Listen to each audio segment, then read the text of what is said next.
Hey, what's up, everybody?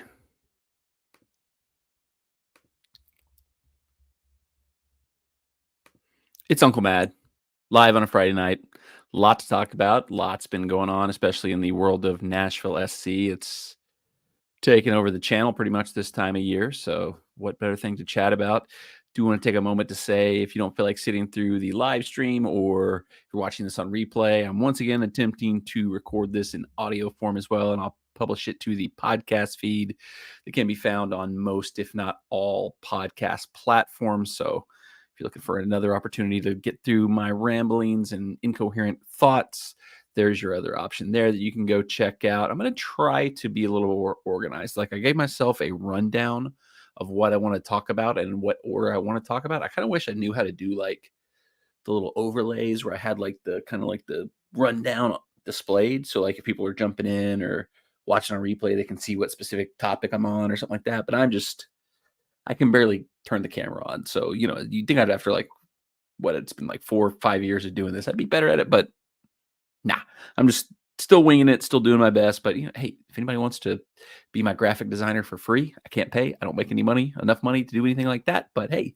teach me how to do this. I tried to do like an OBS stream a couple times and use the overlays there, but I never could quite fully get it figured out. So, but I've got the rundown in front of me. I know what I'm going to talk about. Here's what we're going to cover today. I'm going to start off with Nashville SC versus Colorado Rapids Saturday night, tomorrow night, late night game for Nashville SC out in the mountains. I want to talk a little bit about what's been going on with our CONCACAF Champions Cup matchup at Geodis Park next Thursday against Inter Miami, specifically the Messi effect on the ticket prices and how that's all come into play, and then just some bits and bobs around MLS because there's been a few news notes that have come up in the league this week. And then wrestling show. We talk about wrestling sometimes. We've got AEW Revolution coming up this weekend, the final match of the icon Sting's career. Got to chat about that a little bit for sure. So starting off, Nashville SC versus Colorado Rapids tomorrow night up in the mountains, up in Colorado. Don't have a whole lot of thoughts about this. Colorado, I know, was expecting to kind of take a step forward this season after having a several down years. I think last season they didn't even have a single designated player, but I think now they've got at least 2, maybe 3 of their designated player spots filled. So they've brought some players in. They've tried to improve their roster. They've tried to be a better team. They're trying to be better. But I watched their match last week against Portland. It was one of the cool things about Nashville SC having the Sunday afternoon match. I got to kind of watch the full slate of the rest of the MLS, and Portland demolished Vancouver. I mean, they just ran right through them. Like Portland's Anthony. I said it. I tweeted it out at the time. Follow me on Twitter if you don't already. Uncle_Matt. It's right here below me. I would trade Portland's Anthony for Manchester United's Anthony because that dude was just running right through Vancouver. Now, it could have been just like the new pieces are there. Not everything's clicked into place yet. Still figuring some things out. These things take time. Nashville SC didn't look great themselves last week, so it's not saying anything there. But I was like, oh, this is a good get right week. This is a good chance for us to get some things done. Gary Smith has a good track record against Colorado in his time as a manager. He won an MLS Cup there, but he's 2-0 now. Going against him since then, his former player, his somewhat protege in the managerial role. I believe he was an assistant for Gary at a certain point in time. I could be wrong about that. Pablo Mastroeni, coach for Colorado now. I keep wanting to say Vancouver for some reason. For some reason, Vancouver and Colorado just kind of run together for me, but it's Colorado that we're playing this weekend. Biggest keys to me are, do we get Hani back? Do we get Sam back? I guess no. And we also saw today, Ben Wright tweeted out the availability report. We've added Tyler Boyd, who is our next best attacking player, to the injury report as well. He's listed as questionable, which I kind of thought, like, he was not in the squad for the midweek match against Mocha. And I was like, that's kind of weird. I guess maybe it's just a rest because they know they're going to have to rely on him a lot in the next couple matches since the other attackers are out injured. But now he's on the injury report as questionable. And if Gary puts anybody on the injury report as questionable, I just assume they're not playing for 3 months. So Tyler Boyd's probably out injured now, which means no Randall Leal. Possibly no Ani Mukhtar, possibly no Sam Surridge, possibly no Tyler Boyd. Far and away our 4 best attacking players. If those guys are out tomorrow night, it is going to be a slog of a match to watch because Gary You thought last week was a little bit Gary Ball resurfaced, resurrected. I mean, Colorado's probably going to play their own version of Gary Ball, so it's going to be two teams trying to play Gary Ball. It's going to be the immovable force versus the incredible object. That's not the right phrase, but that's what it's going to be. It's going to be two teams both just wanting the other team to keep the ball, going against each other just with no attack, no offense, just you have the ball. No, you have the ball. No, you have the ball. No, you have the ball. No, you have the ball. And we're going to be like relying on, Jacob Schaffelberg, bless his heart. He's going to have to do it all. It's unfortunate, the big breakout from the Mocha match on Thursday was Forster. I'll get his name eventually. Jago, probably not right. Striker we signed, basically an undrafted free agent coming out of Duke. Unfortunately, he's not eligible to play on the MLS roster right now because he would need an international spot.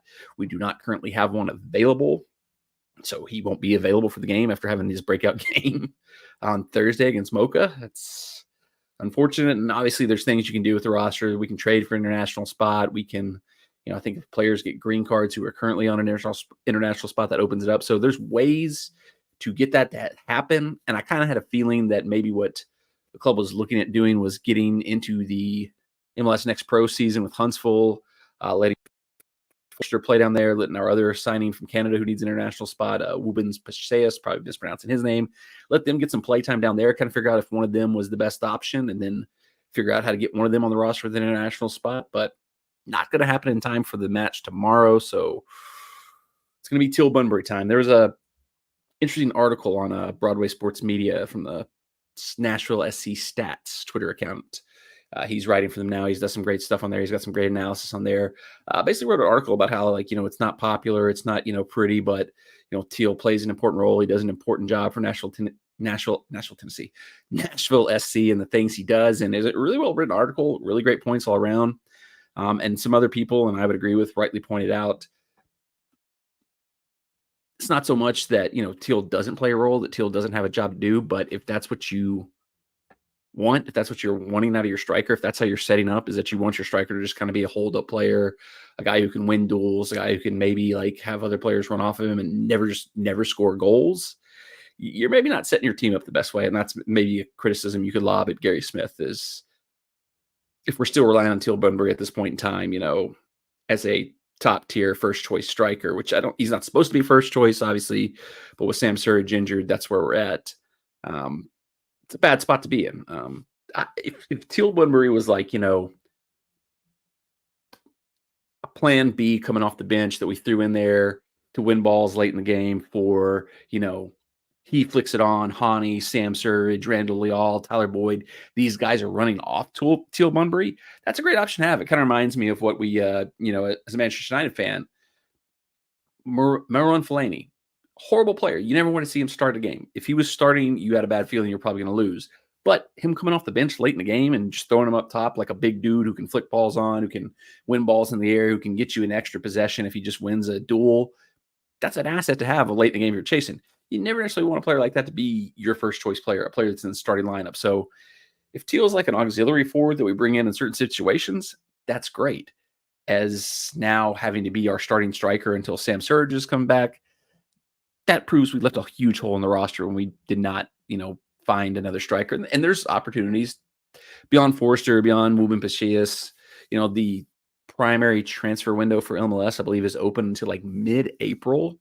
So there's still the possibility of signing some free agents. There's still the possibility of an inter-league trade to bring in another striker, but don't fully understand what we'd be able to do because we don't know what the cap space is.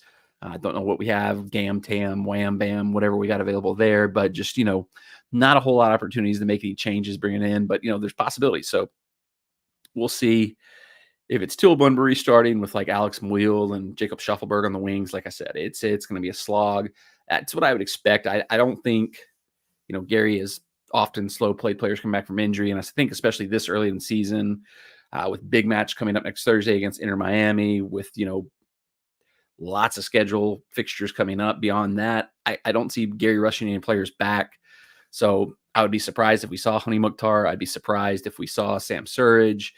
Tyler Boyd's on the injury report. That makes me think he's probably out. So that means it's going to be a brutal game to watch, a brutal game to experience, but we support our boys in gold. We watch them through and through. So I will be watching it. I'm probably going to go to one of the watch parties in the area. I don't know which one. Lost Patty's kind of one of my home bases, but I think the official Nashville SC watch party is going to be at the Wedge. It's kind of cool. Pizza, arcade, lounge type bar area, pretty near the stadium. I've been there once, so it's in a vlog somewhere in the past that we went there pre-game, post-game last season. So maybe we'll go there. Maybe we'll go to Lost Patty. I don't know. We'll be checking out the game somewhere for sure tomorrow, cheering on the boys in gold, even if it could be a very rough match to watch. But yeah, like I said, not much to say on that one outside of that, because I don't really know what to expect out of Colorado. Got beat really badly in their first match. We pretty much looked like crap, but we really weren't trying to play in the first match against Red Bull. So two teams who look like crap in the first match now going head-to-head with not many prospects to look much better. That's what we're heading into tomorrow. But the bigger talking point, overshadowing the match really over the last, 48 hours for Nashville SC fans has been after advancing past Mocha into the next round of the CONCACAF Champions Cup, we now have a tie against our just random developed rivalry that we have with Inter Miami, who we just play all the time. My guys in the Battered Herons posted a poll. It was really interesting to me, asking, kind of targeted at their fan base, the Inter Miami fan base, who do you consider a bigger rival, Orlando or Nashville SC? And I think the last time I looked at the poll, it was pretty overwhelmingly Orlando, but I kind of think of it, it's almost like comparing it to another sport where like Atlanta Braves, growing up a Braves fan, you had your rivals like the Braves, the Phillies, the Mets, because you're going head to head for playoff position, for standing. But like you also had a rivalry with like a team like the Yankees. Like you just didn't like the Yankees. You might play them in the World Series. You might play other teams like that in the World Series, or you just didn't like the way they did things. And this became a rivalry, even though you weren't your kind of like main rival. And that's kind of what I would say the Orlando-Nashville rivalry is to me. Like, I think the Nashville fans, if you ask them, they'd probably say FC Cincinnati, who's probably a bigger rival with Columbus, which is kind of a bad thing. They might say Atlanta as kind of our bigger rivals, but I think, Miami, just we've played them so much in so many like key games, even though it's not a local rival, even though it's not like a natural rival, so to speak, it's developed a kind of an organic rivalry just, for the competition, because it's always in the cup. Our first playoff game was against each other. We had the League's Cup final against each other.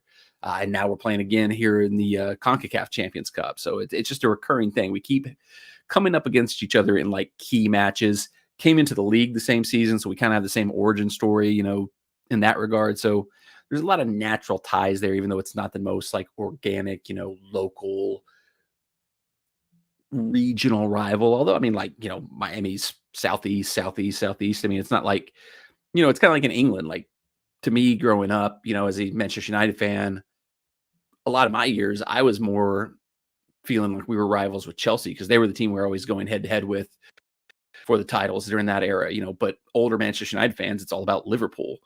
Now this era, it's older. The new Manchester United fans coming up are probably more Manchester City because, you talk to older Manchester United fans, Manchester City was like barely ever even in the league. They were like in League Two, the championship a lot of times until things changed and they got a little bit of something changed with Manchester City. I don't know. I can put my finger on it. I don't know the full history, but something changed with Manchester City where they went from being a team that was up and down, relegated, promoted to now they're just like the best team in the world. I can't remember the exact story, but that's how it goes though, is you got teams that you're local rivals with, and then you got teams that you're rivals with because you're always kind of competing for the same things. And I think the Orlando Nashville rivalry is one where we seem to always be kind of competing for the same things. And so that's where we cross over and have sort of developed something. But unfortunately, the match itself, the game itself has kind of got a little overshadowed because once again, the Lionel Messi effect, bringing eyeballs to the league, but it's also led to situations where teams,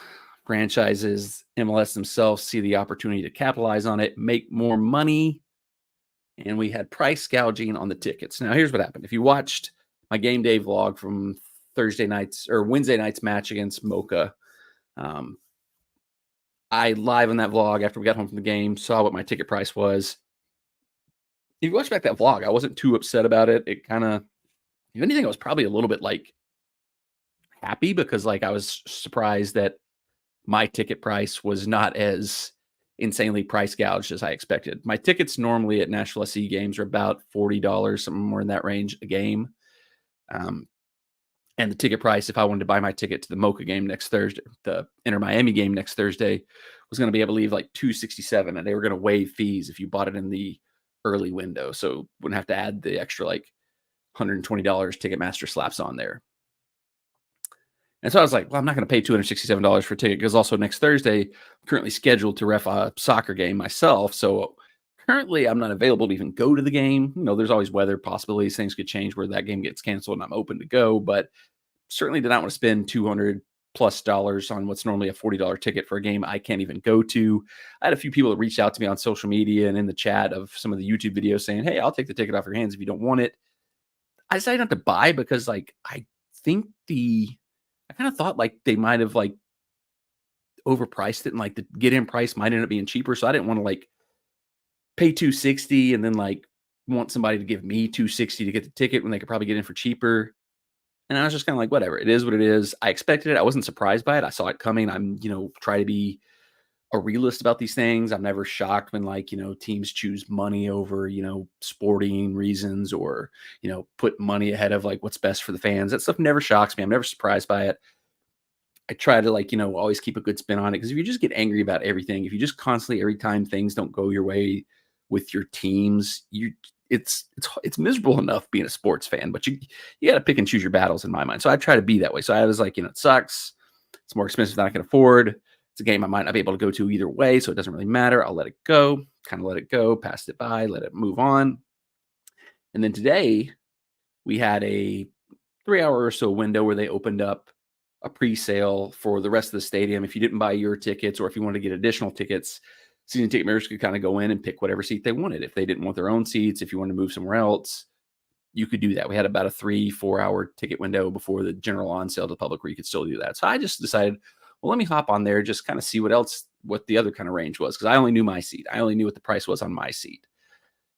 So I go online and I look and I'm like, okay, just wonder whatever. And also want to see, did they raise or lower my specific seat now that it was on sale? And so my specific seat, I found it first and it was exactly the same price that I'd been offered it at, but the fees were now added. So it was up to like $328 or something with the fees. And I was like, well, I wonder just what they're charging for club. And this is something I found out. Let me backtrack. I found out prior to this that certain people who sit in club, which is the more expensive seats, the all-inclusive food and beverage, everything like that, certain people on that side had been comp seats for this game as a thank you for being a membership. And that was like, I didn't like it. I was like, well, that's a little whatever when I'm getting my ticket price increased by like $220. But at the same time, those people pay a lot more money for their seats, and they also had to lock into 4 5-year contracts. I believe the people that got the comps were the people that locked into like the longest term, most expensive contract. So it's like, whatever, even that I could kind of push out the side and say, okay, not a big deal. But I just want to see, because I could see on the like seating map, there were still seats you could buy in club. And like I said, like if you watch the Mocha video, a lot of times for matches like this, if we can buy other seats, we've done that. We've moved over to the club section. So I looked at club section, and with fees, I could have got a seat in the club section for $348, only $20 more than my regular seat. So if I had an extra like $330, $350 to throw at this game, I could have got all-inclusive food and beverage for $20 more than my regular seat, where I would have to pay whatever food and beverage I wanted to buy if I went to Chivanadas, if I went to the beer stands, which I don't because I'm not a drinker. But I was like, that's kind of crazy. That's a little bit insane. And then I just happened to look at the sports. Like I'd seen a lot of people complaining like, all over the place about the prices, about the ticket price. I said, well, what is the sports section? I know that was a big thing that they got jumped up to like almost $200 for the League's Cup final. And supporter section was $78 plus fees. So it was only about $100 for a ticket to sports section, which I believe they're about $25 normally. So if you bought it without the fees, it was about a $50 increase. Now, everybody's different financially. Everybody has their different situations financially. So I'm not going to, put it on anybody. If that extra $50 puts you out and there's just no way you could go to the game, so be it. But I'm looking at only a $50 increase for a supporter section. Some of the upper deck was only like a $30 or $40 increase. I don't know what the face value necessarily is for club section, but the fact that it was only going to be $20 more in face value for my section, and my section had gone up by, like I said, what, 220 with fees, 260. That is where I got a little upset. That's where I was like, okay, I expected some raises, I expected some price gouging, but I thought it was going to be more of a across the board thing. And I have a theory. This is all conspiracy theories. I have no reason to, you know this to be true, but it's kind of like, obviously we know there were some people who got comped in club. It appears there wasn't that significant of an increase in price in club seats, because I imagine they're probably like $200 to $300 a seat normally. So I doesn't seem like there's that big of an increase there. And supporter section, like I said, to some people that $50 increase would have been huge. To me, that would have been not that much. If my seat had gone from $40 to $90, I probably would have bought it. And even if I couldn't have gone, I would have found somebody to give it to, or would have let it get burned. I don't. So I feel like there was a selective price gouging by the club. They didn't price gouge, but when I say the club, I mean the franchise, the business, Nashville SC. They didn't price gouge club members because they spend the most money. They have the most expensive seats. They want to keep those people happy. And I think they didn't price gouge the supporter section as badly as my area, because they didn't want to create an uproar from the supporter section. That was something I think they might have been a little bit afraid of happening if they price gouged the whole stadium. And there hasn't been an uproar from any of the Nashville SC supporters groups over the price gouging. I had a little bit of a Twitter back and forth discussion earlier today about this very subject. Really good Twitter follow. Travis posted a thing about, it's odd that, the back line, the collective of all the Nashville SC supporter groups, tried to throw a big protest over beer prices in the early days of Geodis Park. But price gouging, pushing fans out of the game, pushing fans out of the stadium, silence. And I'll say this, I'm a member of the assembly, proud member, enjoy being a part of that. Not a hugely active member. I'll pop into the tailgates, say hey to the guys, go to the watch parties occasionally, but I'm not nearly as active as like some of the diehard assembly members. So don't claim to be like a hardcore member, but I like being a part of it. I like supporting them. And I know from being in their Discord chat, there was discussions going on of what can we do? How can we show we're not happy about this? What are some options? They came up with some good ideas or some things they're talking about doing, but my contention, and I think Travis's contention, bringing up the previous beer protest that was everybody pretty much shot down in the back line, the whole collective group had to eventually apologize for that thing, which was stupid, is that why are we not being public about this? Individual fans on Twitter can, tweet, this sucks, this sucks, this sucks. But I mean, the supporters group is the most visual, vocal part of the fan base. Why are they not being more vocal? Why are they not being more aggressive about this? And I don't want to say it's because they didn't get price gouged. The people that sit in the supporter section because there's some supporters that don't sit in the supporter section. So don't want to lump everybody together. They certainly don't. And maybe it's because they got blowback when they tried to do the beer protest. They're gun shy now and they don't want to fight it together. I also read some speculation that even though the different supporters groups are supposed to be conjoined and connected in the back line, they're maybe not as much on the same page as they should be, so that they can't trust each other to like stay in line and work together with each other. So maybe that's part of it. I don't know. Like I said, I know the assembly's trying to do stuff, at least because I'm in that group. I see their chats in the Discord, but I don't know. Maybe I feel like I was like my specific area was personally targeted a lot more than the other areas of the stadium. And maybe that's why there wasn't as much of an uproar about this. I don't know. Just some things I'm thinking about, some things that have come up as I've been going through this whole thing over the last, week or so. And it sucks. And it's a weird spot because it's like I said, I probably couldn't go to this game anyway, but just everything that's gone on around it. This is the first time where like I said, I always try to be on the optimistic side of things. I always try to be a realist about the way sports works as a business now. Like, I would love everything to be all about sporting decisions, what's best for the fans, what's best for the on-field product. But I try to be realistic and understand it's a business now. And that's why I've kind of been not as much, you know, on this whole US Open Cup situation where the MLS is threatening to pull out of US Open Cup, which we finally got the official confirmation announcement that US Soccer, MLS, had come to an agreement that only 8 MLS teams will be participating in US Open Cup this year. And I believe it's like the top 8 teams from last season that weren't currently in CONCACAF Champions Cup, with the exception of Houston, because they are in as the defending champions. So they kind of had to go back in.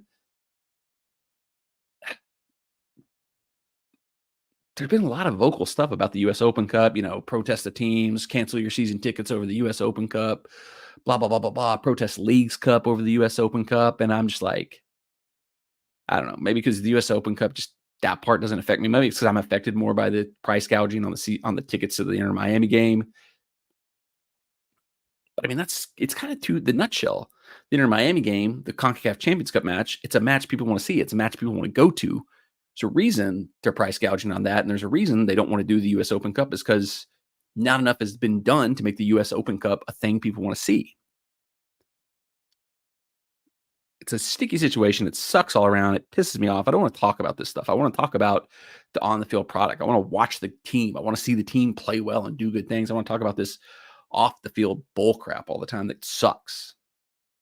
But it's where we're at. It's what we're having to deal with right now, and it is what it is. I mean, a lot of people going at Nashville.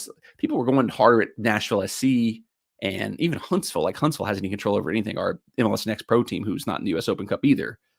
Like, they have any more control over the US Open Cup thing. Like, go with the team. The team set the prices for this match against Miami. The team is just kind of in bed with the rest of the MLS and the US Open Cup situation. So don't be tweeting Nashville SC. Like, I can't believe Nashville SC. What have you done to the US Open Cup? Like, they're a part of the problem, but they're a small part of the problem. They are the problem when it came to the ticket prices here. But I think they were pretty smart in who they targeted with the price gouging. So it is what it is. I don't want to dwell on it too much. It just sucks all the way around.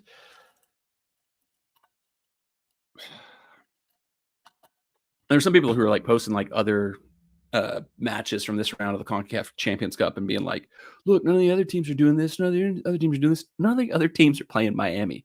I mean, look at Miami, what Miami did to their own fans in their own stadium, how they price gouged the entire season in Miami. It is what it is. It's frustrating. It's annoying. I hate to talk about it, but it is what it is. It sucks. I'll be talking about the game itself in some capacity a little closer to. I don't know if I'll do another live stream before that or, pop up somewhere else and talk about the game, but I'd much rather talk about the actual on-field game than all this other stuff that's going on, because the other stuff that's going on is just frustrating. It's a bummer. It sucks. I don't know. And I hate to even kind of talk about the lack of public noise from the supporters groups, because the last thing we need to do as a fan base is kind of turn on each other. I don't want to do that. I don't want us to be like, you should be doing this, you should be doing that. You got this benefit, you got that benefit. Like, we're better off if we stick together, if we keep supporting the team, if we keep supporting each other, rather than turning on each other and being like, oh, well, you're not talking enough, you're not doing enough. But I don't know. I kind of thought, to me, it was a thing that the supporters groups, it's a thing they could be more public about, and like I said, I know the assembly, and I'm sure some of the others are also doing some stuff, but if you go to the supporter groups, Twitter pages, not one of them mentioned anything about ticket prices for this game. At least last time I checked, or earlier today. Mixtape 615. Shout out them. They had some tweets about the ticket prices. And Bootleggers, who are not like an officially recognized part of the backline, they're an independent supporters group. They were tweeting a lot about it too. So, but the kind of big ones, the main ones that you probably are familiar with if you know the Nashville SC supporter groups, silence, at least publicly. Like I said, there's stuff going on behind the scenes, but I think people would use like a little reassurance. And I heard somebody said, there's only so much the supporter groups can do. And that's true. I mean, how many times has there been like a weird incident or a weird issue in the world, and like groups post out, we send our, sympathies here. We stand with this person. We stand with whatever. And it's like ultimately it doesn't do anything, but it just shows that you're, supportive of the people around you. It's a gesture. It might not accomplish anything, but the gesture makes people feel a little bit better, I think, sometimes. So I don't know. Don't want to rant too much about this. Just see, we got something in the chat here. How much? If I can get this to show up. How much? Stay up, you jerk. How much for the tickets in your section compared to other games? So I have season tickets. Standard price that I pay for every game, about $40 a game, give or take $1 or $2 here or there. And this is where, like I said, I was almost a little bit relieved when I first saw what they were charging for the Inter Miami CONCACAF Champions Cup match, because it was like, with the fees waived, it was going to be like $267. So 220 some odd dollars more than what I pay every game for the last, since 2018. So 5 years of being a season ticket holder for the MLS version of Nashville SC. 2 years prior in USL. $220 jump. But last year, Leagues Cup, and this may be where Nashville SC felt the burn a little bit, but I don't think it was them. I think it was more MLS. Leagues Cup, we opted in for the entire tournament. Before the tournament, you got locked in at your regular price. So you still got $40 a game. So Leagues Cup final, this match right here, I got to see that match for $40. When they put additional tickets on sale, I jumped on just to see, for poops and giggles, could I buy any extra tickets? Just, see if I had any friends or family that wanted to go that wouldn't normally go to a game. The seat directly next to my seat was face value $700+ for that game. So after seeing that last year, when I saw $267 this year, I was like, that's nothing. $220 jump, nothing. Last year it was like $650. So much better. But yeah, that's to give you an idea. That's the jump in face value that got made, was ticket at every regular season match, every normal match, the matches I opted into in Leagues Cup, normally $40 a game, jumped up to $267 for this game. And for comparable sake, last week, same tournament, same competition, CONCACAF Champions Cup, the Thursday night game we had against Mocha, went there, did a live game day vlog. Go back and watch it if you haven't done so already. We upgraded to club seats. Our club seats were $70 a game, and that was all-inclusive food and beverage. Those were like $350 for this game. And once again, my regular seats were like $328 with fees. So frustrating. It was annoying. I hated it. Hate to talk about it. Hate to just dwell on it, but it is what it is. Yeah, it's been a frustrating week. Open Cup, the ticket prices, everything else. It's just not the fun stuff to talk about. I wish we were wish we'd beat Red Bull like 4-0. Hani Mukhtar had scored a hat trick. Sam Surridge had like 2 assists and smashed in a header to score a goal, but kind of had a crappy game and had a crappy week with the off the field stuff. The Mocha game was great. Forster, his brace and just overall performance was so enthusiastic and so, encouraging. And then all this crap happened in like the last 48 hours. It's just like, bleh, bleh, bleh. Actually, I had a few other MLS things I wanted to talk about. I don't even really feel like talking about them that much anymore.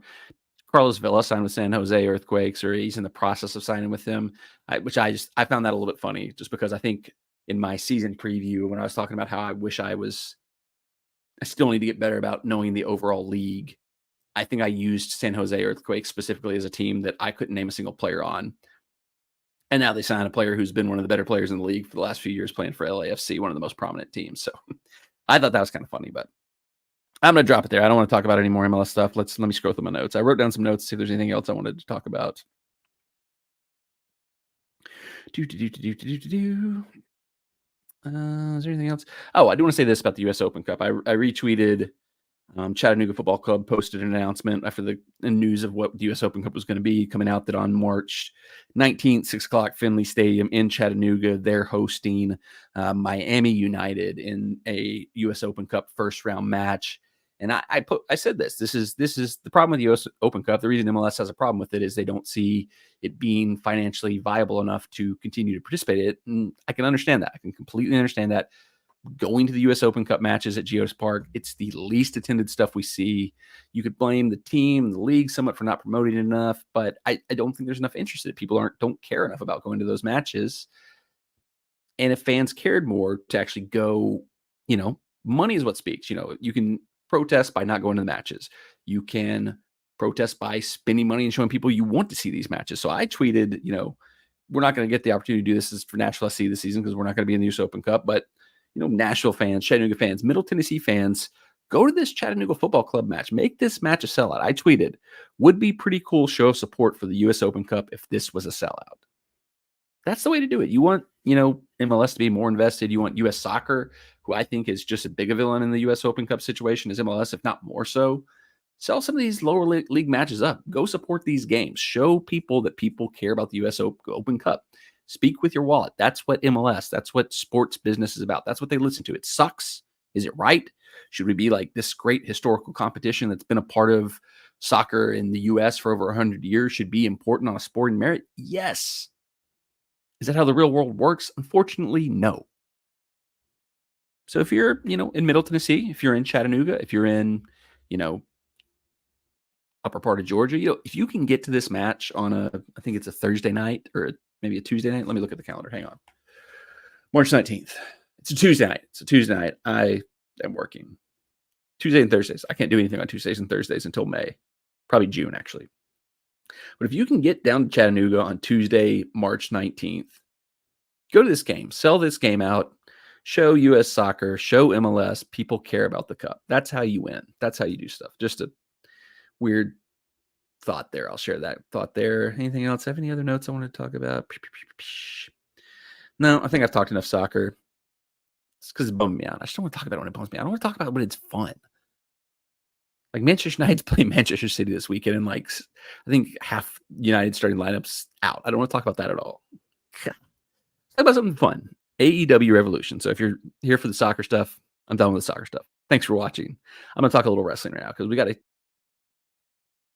pretty interesting pay-per-view. It's AEW's been on a little bit of a cold streak for me lately. There's a lot on this that I'm not that interested in, but it is the final match of the legendary Sting's career, and that's enough to get me in. That's enough to get me to watch that. So I'm going to go through the card real quick, just some quick thoughts, quick predictions on everything, and we'll kind of wrap up for this one. All-Star Scramble match. The winner will receive a future AEW World Championship match. Chris Jericho versus Wardlow versus Powerhouse Hobbs versus Lance Archer versus Hook versus Brian Cage versus Magnus versus Dante Martin. This is a weird one because originally they had announced that there was going to be a Meat Madness match, which if you don't follow professional wrestling, it's been a new trend that's been happening where two big muscly guys fight. The crowd will start chanting meat. And for some reason they canceled the Meat Madness. I think supposedly there was some surprise people that they were trying to get in for the Meat Madness match that could no longer be a part of it. So they switched to this. They've been building up Wardlow and Powerhouse Hobbs as guys who are going to eventually be coming for the world title. So I could see one of them winning, but I could also see Jericho winning just to be a contender for whoever comes out of the main event. He's a guy you could get a win for the defending champion, give them a little bit more credibility, whoever that might be. So one of those three probably wins. I'd probably go Wardlow or Jericho more than Hobbs because Wardlow's been legit given the opportunity to cut promos that he's coming for the world title, that he's going for the world title. So I could see that. Probably would lean Wardlow, but I could also see Jericho, like I said, letting him be a setup person for whoever comes out of tonight or tomorrow or Sunday night as world champion because he's a big win for who that person would be. FTR versus Blackpool Combat Club, Dax Harwood and Cash Wheeler versus Moxley and Claudio Castagnoli. They've been having some good singles matches, some good six-mans mixed in here. So this will be a really good match. Maybe sets up FTR to get back into the tag team title picture afterwards, but once again, not a whole lot of stakes beyond that, but it'll be a great match for sure. I would have FTR go over and get them back into the tag team title picture. Christian Cage defends the AEW TNT Championship against Daniel Garcia. They're trying to build Garcia back up. He lost every match in the Continental Classic, and now they're trying to build him up, do something with him. Be a big win hit for him. Here, I could see Edge making his return here and costing Christian the match because they're going to go back to Christian Edge eventually. And that's a match that doesn't necessarily need a championship belt involved, and getting the belt, winning there would be big for Garcia. So see that happening. I'll actually maybe say that as a prediction. I'll say Edge returns, cost Christian the match. Daniel Garcia wins the TNT Championship because then you can go to Daniel Garcia feuding with Nick Wayne, Christian's protege, over the belt, and let Christian move back to feuding with Edge. So yeah, I can see that happening. Will Ospreay versus Konsuke Takashita singles match. This match will probably be awesome. Chance to be the best match on the show. Will Ospreay's debut as an official full-time member of the AEW roster. Unless you're like going full on, turning him into a full on babyface right away and having him get screwed over, I think he wins this match. It makes sense. You want him to win his big first match in the company, launch him into, big stardom. I think they should build around him. I think he's the best case guy they've got for like their big main top potential star, top potential babyface. So maybe screw him over because, technically he's still a heel, a part of the Don Callis family.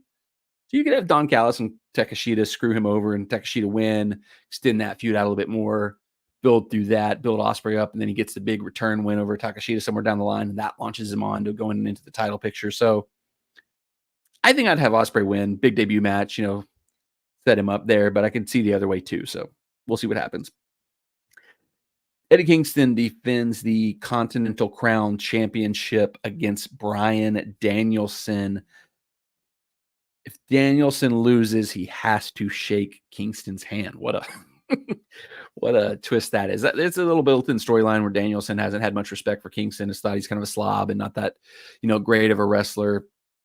Bryan Danielson has pretty much announced that he is in his kind of elongated farewell tour, that he's going to only be really a full-time wrestler for maybe less than a year at this point. And so it seems like it's he's going to put everybody over. He's getting all these dream matches that he's always wanted. He's wrestled all these like CML luchadors. He's wrestled like Jun Akiyama last week, an all-time Japanese legend. So he's getting all these things he wanted to do. Multiple matches with Zack Sabre Jr., getting to go over and wrestle in New Japan. I think it's better if he wins the belt here, and then you start building him up, have him beat people over whatever's left of his, full-time career. And then his final match as a full-time wrestler is putting over somebody to beat him for that championship. But the way his mind works, the way he does things, he seems to be always willing to put over people. He seems to always want to be the one that puts people over. So I could see this be him giving Eddie the rub, putting Eddie over, and then having to shake Eddie's hand afterwards and then moving on to something else. But I would think it'd be better to put the belt on him and give him a run with that belt to really build that belt up and then eventually give somebody the huge rub when they finally beat him. But I would probably I think they'll probably have Eddie win. I think he'll probably let Eddie win and then shake Eddie's hand. Toni Storm versus Deonna Purrazzo. Whatever. I don't see a reason to take the belt off Toni Storm right now. She's, really, really, really, really over. You potentially have Sasha Banks coming in, Mercedes Monae potentially coming in within the next few weeks to AEW. Toni Storm versus Mercedes Monae is a bigger match down the line than Mercedes Monae versus Deonna Purrazzo. Keep the belt on Toni, whatever. 3-way match for the AEW World Championship. This one's a little bit interesting to me because like Swerve Strickland, Hangman Page, Samoa Joe the champion. Samoa Joe, I never thought there was a chance he was going to beat MJF, but it appears MJF was more injured than we were aware of. That MJF just because he's been gone since he lost the belt. And Joe's good. He's proven himself. He's shown that he's still the, Samoa Joe he's always been. He's always been awesome. But like him as like a long-term, long run as a champion, I don't see. So it would make a lot of sense if you just put the belt on him because MJF had to go and you're ready to like use Joe to put the next guy over, which to me should be Swerve Strickland. He's been incredibly over. The fans are obsessed with him. He's basically been doing a slow burn face turn between the last few months. So giving him the big face win here, winning the belt, he promised he would win the belt. There's other circumstances that, he's put up as a reason he has to win the belt. So I could see him winning here, but at the same time, I could see Hangman stealing it and getting another run of the belt. And then it's Swerve chasing Hangman because they've just had this intense nonstop rivalry going. So there's a lot of ways you can go in this match. It's not as clear cut as a lot of their championship matches have seemed to be for like the last, year and a half. So the fact that there's some intrigue, that there's some possibilities of which way they could go coming out of this match, it makes it a little bit more interesting. I'm a little bit more intrigued in that one. And it's 3 guys who are awesome in the ring, so it'll be a great match, I'm sure. Orange Cassidy, Roderick Strong for the AEW International Championship. This is a match that I think is really geared towards setting up Roderick Strong, Adam Cole, their group, the Undisputed Kingdom. Feels like Roderick Strong has to win this belt because they're strengthening that group. They're building that up, because they're the new heel top group in the company. So pretty straightforward. I think Roderick Strong has to win that match. He'll win the belt. It's the first step of building that group up, and eventually you would assume MJF would return to try to take them down. We'll see what happens there. And then the main event, Sting, Darby Allin defending the tag team championships in a tornado tag team match against the Young Bucks. Be an awesome match. Darby will probably try to kill himself to make sure the match is great. The Young Bucks are always great. Sting has been incredible with the stuff he's still able to do in this AEW run. So it's going to be insane. It's going to be an awesome match. It's going to be crazy. The question is, Sting's last match, does he go out on top, or does he do the old, kind of traditional wrestling thing of, you go down with your staring up at the lights, you put the next guy over, you put the young guys over, you move over. And I can see them wanting to give Sting the big hero send-off of winning on the way out, because one of the big storylines of this is that Darby Allin and Sting have never lost a match as a tag team. They're undefeated. And I think Sting, being the old school wrestler, would probably want to go out on his back, lose, do the job, put the next guys over. But I mean, to me, it makes more sense. It's a bigger emotional, cool, happy ending to let him win that last match, let him have that big moment. And the fact that it's against the Young Bucks. The Young Bucks don't need the rub. They're not some young tag team on the rise that'll get a huge boost from being the people that ended Sting's career. They're the Young Bucks. They're, probably, if not definitely, the best tag team of the last decade. So, they're not some new up-and-coming tag team that needs the huge moment of beating Sting. So I'd like to see Sting win. I'd like to see him get the big win on his way out, But like I said, he's been around the business. If he's got that old school mentality that you go out on your back, that you put the next guy over, we'll see. And Tony Khan, I think Tony Khan is a guy who he has his ideas, he has his stories, but I think he does kind of listen to the wrestlers. So at the end of the day, if Sting's wanting to go out that way, if Sting wants to do the job one last time, I think Tony Khan might listen to Sting. So we'll see what happens, but it's going to be interesting. It'll be a great match no matter what. It's kind of funny. It reminds me of there's an old story from, have you ever watched Beyond the Mats, this documentary from the 90s, just kind of around the era of the Attitude Era breaking out? It was documenting some people that were in the main WWE, some people that were on the independent level, and it had Terry Funk, who's one of the all-time legends, and he was just kind of still hanging around, bouncing around, and he was building up to what was his retirement match, which I think Terry Funk ended up having about 700 different retirement matches throughout his career, and this was just one of them. He was facing Bret Hart in a random match in his hometown of Amarillo, Texas, and Terry Funk was determined that he was going to lose that match. It's a retirement match. He's going to let Bret Hart win. Bret Hart has to beat him, and Bret Hart was like, no, you got to beat me. You're the legend. This is your hometown. This is your last match in your hometown. You got to win. And they had this big debate, this big argument about who was going to lose the match. You think about the politics and the BS that has gone on in the history of wrestling, and now you got these type of matches where guys are arguing over which one of them is going to lose to the other one. They want to lose. Guys want to lose, and that's one of the most famous examples of that. But it'll be interesting. I'll be watching the show. It should be a lot of fun. A lot more fun than some of the crap I had to talk about earlier with the soccer stuff. But I think we're going to wrap out on that. Not a whole lot in the chat today. We had some viewers coming in and out, had a few chats here and there. So not a whole lot of follow-up, not a whole lot to talk about. So I'm going to wrap it up. I appreciate those who watched. If you're watching this on the replay, if you're listening to the audio version, I appreciate however you have indulged in this content. Would ask that you make sure whatever platform you're watching or listening on, subscribe so that you get all the updates we do in the future. Hopefully some are more pleasant. I didn't like having so much negativity in this one. I hate that. I want to talk about good things. I want to be excited about Nashville SC, about the Titans, about Manchester United, about professional wrestling. I want to have exciting conversations about the things I enjoy. I don't want to have all these bummer negative conversations about how annoying stuff is to me at certain times. So thanks for bearing with me. Appreciate it as always. And until the next time, enjoy your life.